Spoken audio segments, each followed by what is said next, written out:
phrase it? Whose blood is going to, you know what I mean? What's, Carla, help me here. Like whose hand will it be? Whose hands are the blood gonna be on? Yeah, whose hand? I mean, who's it going to, you know? Because, I mean, no, you think that even though it's still family or so, that's still going to, you know, like, well, you know, who's it going to weigh on? Whose fault is this going to be? Who's going to be responsible for this? You know? So through it all right, so, you know, that plan is just kill him, throw him into a cistern. It's empty. Nobody will find him. He's down there, and we can move on, and we'll be good. And verse 21 says, when Reuben heard this, he tried to rescue him from their hands. Let's not take his life, he said. Don't shed any blood. Throw him into the cistern here in the wilderness, but don't lay a hand on him. Reuben said this to rescue him from them and take him back to his father. That's what was his plans. So we know that. Have you ever had someone stick up for you? Stick up for me? Come to your rescue? Yeah. Yeah. He has. Many times. What was it? My sister. Your sister? Yeah. Yeah. They come in and just, you know, he's got somebody here that wants to help him. And what's interesting is, well, we'll get into later on. That's what we're looking towards the end, because when Joseph is at the king's palace and his brothers are coming. You're jumping ahead. Yeah, I'm jumping ahead, but I'll jump back. They're coming at the end. Who is the one that Joseph is asking for? His brothers. His brothers. He's asking for his brother, but which one is it? The one that wanted to kill him? Yeah. I find it interesting that at the end there, he's wondering about Benjamin, but it's Reuben here that's helping him, that is saving his life. Mm-hmm. It's quite interesting why. Well, wasn't Benjamin the only one that was like his brother? Yeah, his full brother, yes. Yeah, it's only his full brother, yeah. And he was the youngest. Yeah, yes, but I find it interesting that here's, you know, his stepbrother Reuben or so, Not step, half-brother. half-brother, that is, you know, sticking up from saving his life, you know? It's interesting. Now, let's go back to the story now. We don't want to jump ahead there. But yeah, he's sticking up for him and saving his life and flips it around. And you see what he wants to happen. It says, we'll throw him in there, and then his whole plan was, I'll go get him and get him back home. Mm-hmm. You know? But then again, sometimes that we get too far down a rabbit hole that's sometimes very hard to get back. Yes. You know? We'll plan and then think that, yes, we can do this, but, you know, like, we can recover. That's fine. Like, we can get back to, I can make it right. And that doesn't always happen. No, it doesn't. You know? And I mean, we see that's his goal, that's his plan. Obviously, it's enough to convince his brothers of, oh, that's fine. We'll throw him in here, and we'll leave him, and we'll move on. And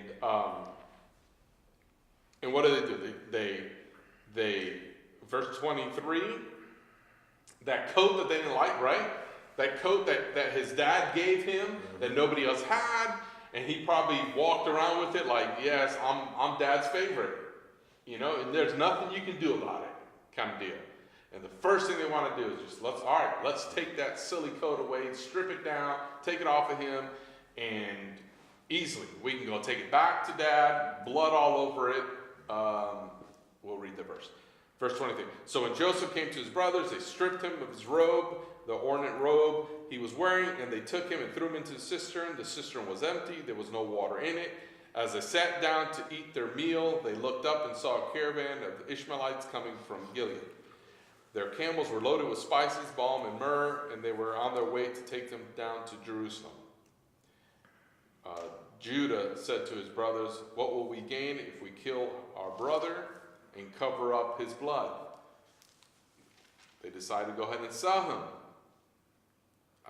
to the Ishmaelites and not lay our hands on him.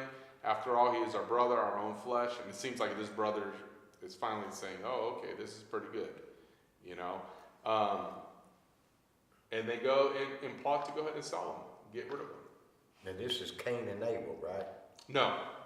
This is Joseph and his brothers. Cain and Abel, that's Before that? Yeah. Okay. This is all him and all his brothers.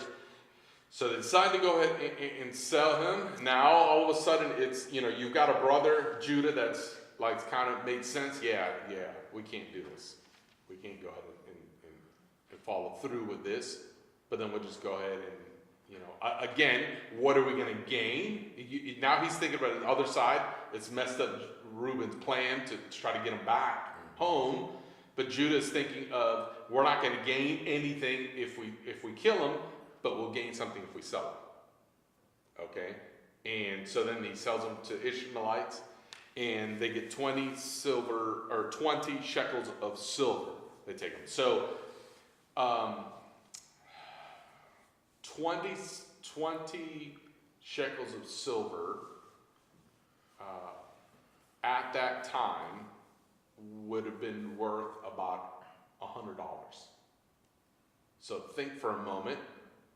He sold their brother for $100. No, but think about going way back. $100 was a bunch of $100 was a lot of money back then. Okay? And for them to split up $100 amongst them, I mean, just think of, you know, we think of $100 is not a lot, but think of going back to,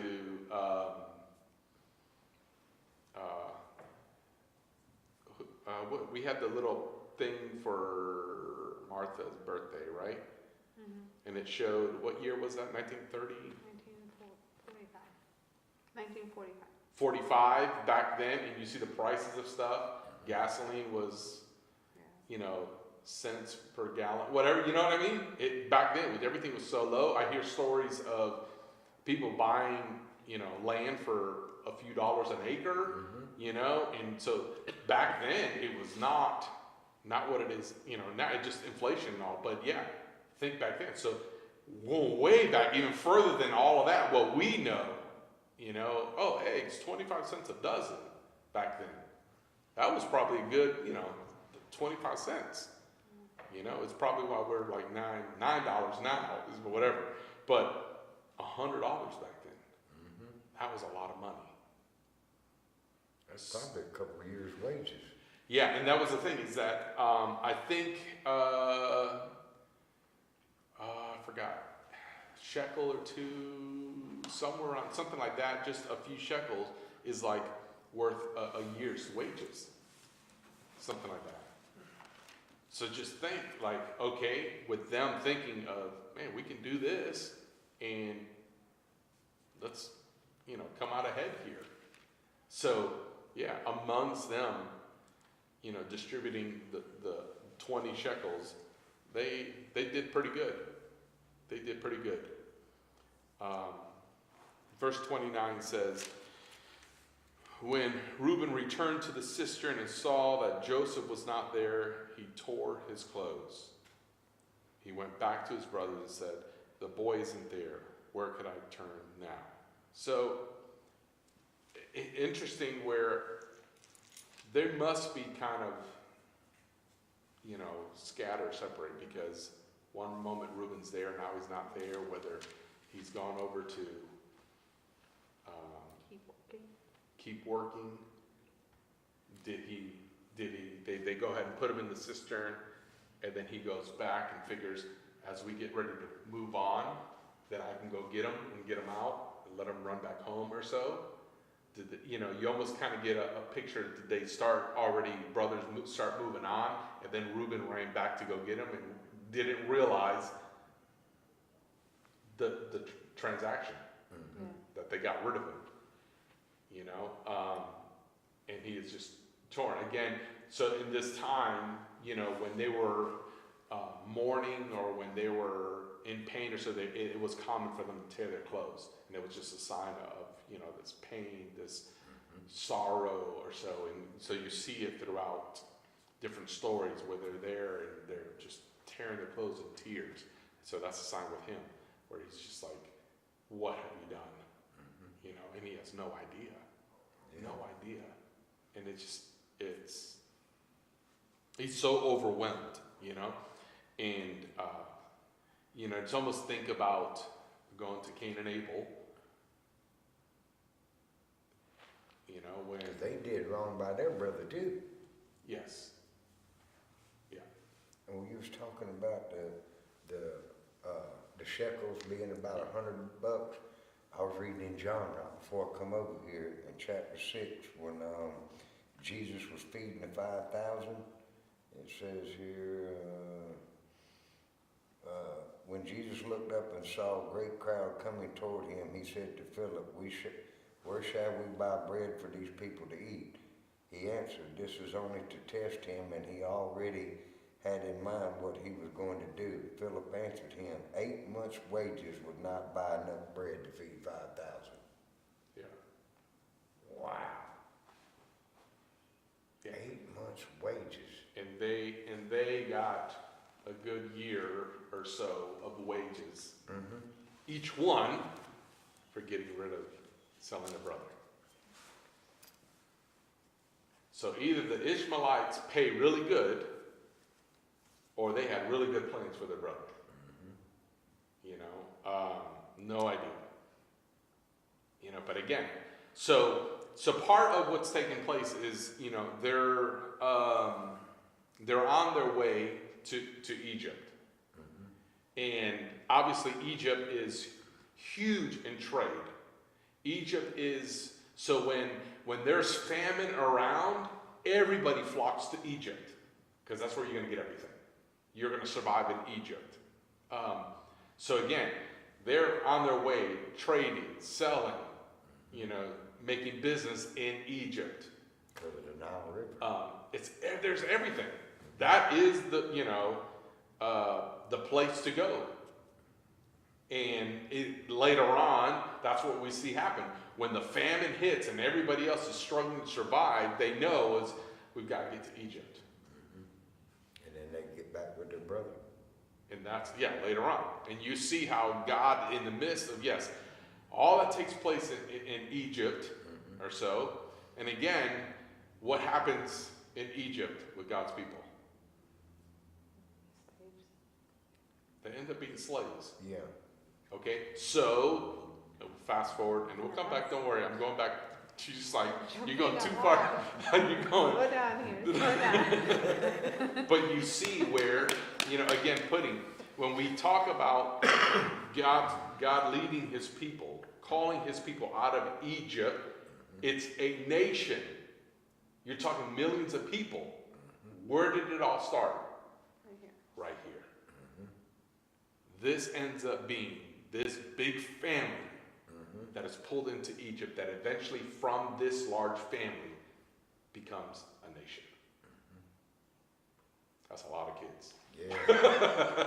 A lot. You know, and through generations of, okay, so that's where, sorry Carla, we'll go back to. It's just a lot of jumping back and forth. We have to, because we want to tie it together to see what happens. Yeah. You know? And just think of that, just people. And then again, just think about, you know, throughout all that's going on, and we're saying, I can't believe they're doing this, that God is saying, it's all right, because I'm going to make good out of it. I'm putting all this stuff into play. You know, through this, you know, rough scenes and all these things that's going on, what they're doing, God is saying, it's all right. I'm still with them. I'm still there. I'm still for them. What's the time frame from the time Joseph got sold into slavery to when his brothers, they come back together, because they go to him for food, don't they? Yes. Yeah. I have a thing that I'd have to get next week. I'll bring it. I mean, I know it was And I can huge. see the timelines on it. It was, you know, years in between Yeah. there. I just didn't know how many. Yeah, because he is, 17? He's 17. 17 years old. Mm-hmm. And then he's older.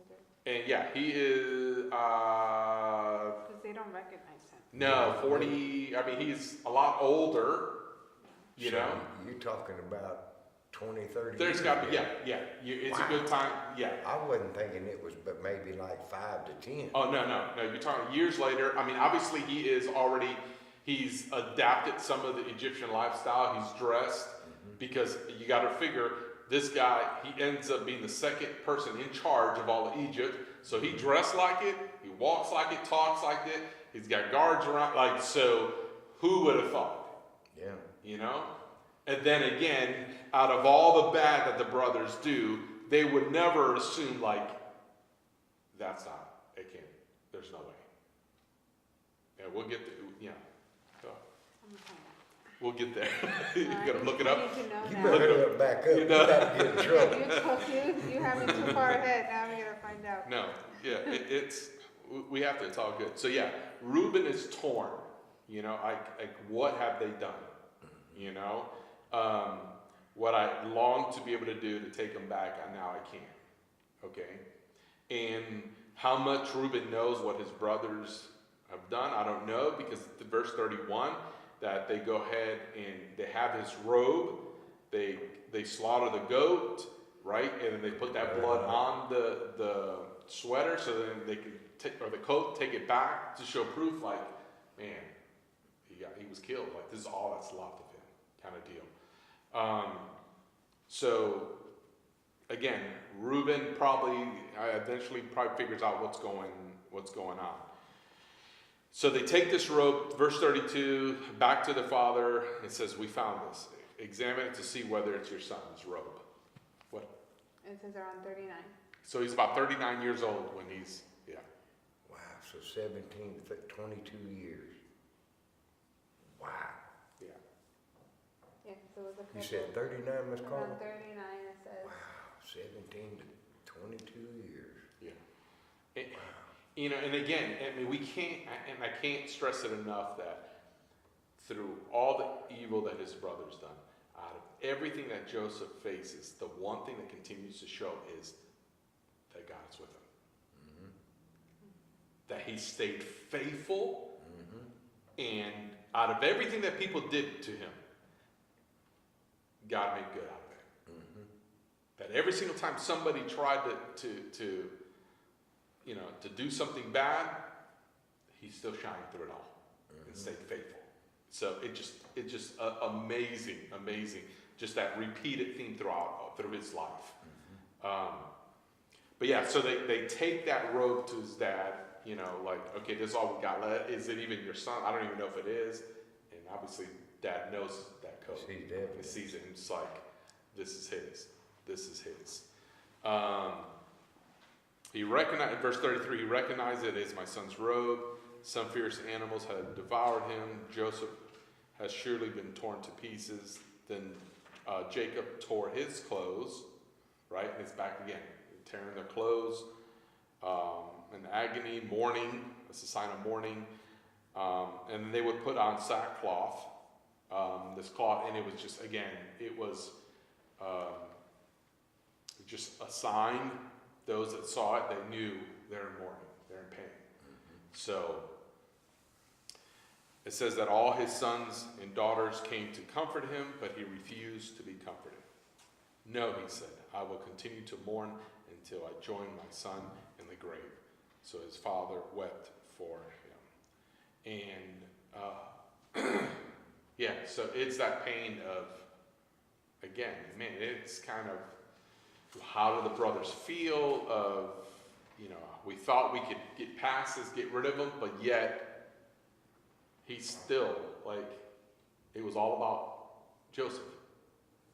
You know, he cared about him more than anything. And I could only assume maybe some of them felt like, man, still, through this, how long we got to deal with this?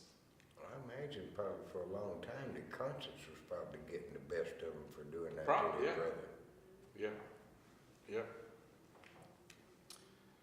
Then it says, verse 36, meanwhile the Midianites sold Joseph to Egypt, to Potiphar, one of Pharaoh's officials, the captain of the guard. Now, we'll leave it there, because we don't want to move forward. We'll move forward. But yeah, it is so rough. you know, we see the story, and yet, and I just think of the dysfunction within the family, those, and that, it kind of paints a picture of families today that we deal with many times, where they just can't get along, and they're willing to go at lengths to you know, take down one of their own, cause one of their own to stumble, try to get them out of the picture, do whatever, steal. I mean, it's just crazy. And if they would just, as a family, come together, work, and support each other, like what they could accomplish. But there's always that, you know, bumping of heads. You know, I don't know. It doesn't say. I just wonder about, you know, Reuben, those days of, you know, him being probably bumping heads with his brothers from there. Feel like I couldn't save him. I think in the moments where the youngest one, Benjamin, is probably saying, "What happened? But what's going on?" And they're saying one thing, Reuben is saying, "That's not true." Yeah. And he's probably afraid of, if I say anything, say Yeah, same thing or yeah. worse is going to happen to me. Yeah. Yeah. And again, from this point,